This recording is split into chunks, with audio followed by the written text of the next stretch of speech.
Kapapasok lang po na balita, nasa kustudiya na ng pulisya ang suspect sa pamamaril sa reporter na si Fernan Angeles. Nakatutok si Emil Sumangil, exclusive.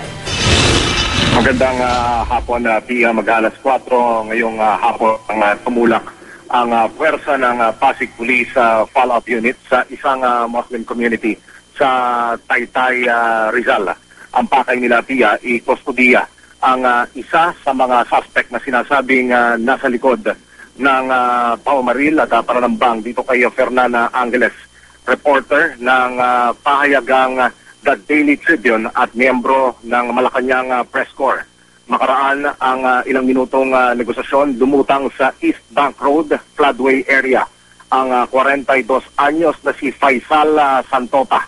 Mabilis siyang ikinustudiya, Pia, ng mga pulis at binitbit sa headquarters ng Pasig Police. Sa investigasyon ng Criminal Investigation Division, bago dalhin sa pagamutan ang biktimang mamamahayag na sambit pa umano nito sa kanyang may bahay ang isang alias sa Faisal na sinasabing bumaril sa kanya sa area ng barangay Pinagbuhatan Pasig.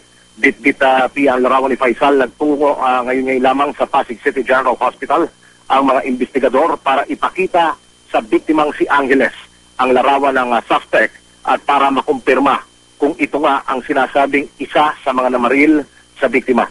Sa parehang, Pia, ng GMA News, itinanggi ni Faisal na may kinalaman siya sa krimen.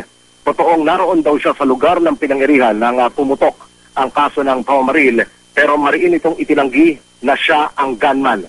Isinukuraw niya ang kanyang sarili sa Peace and Order Council Committee at sa Pasig Police para malinis ang kanyang pangalan. Samantala, Pia, ngayon lamang ay dumating na rin dito sa Pasig City Police Headquarters ang may bahay ng biktimang si Angeles dito sa tanggapan ng Criminal Investigation Division.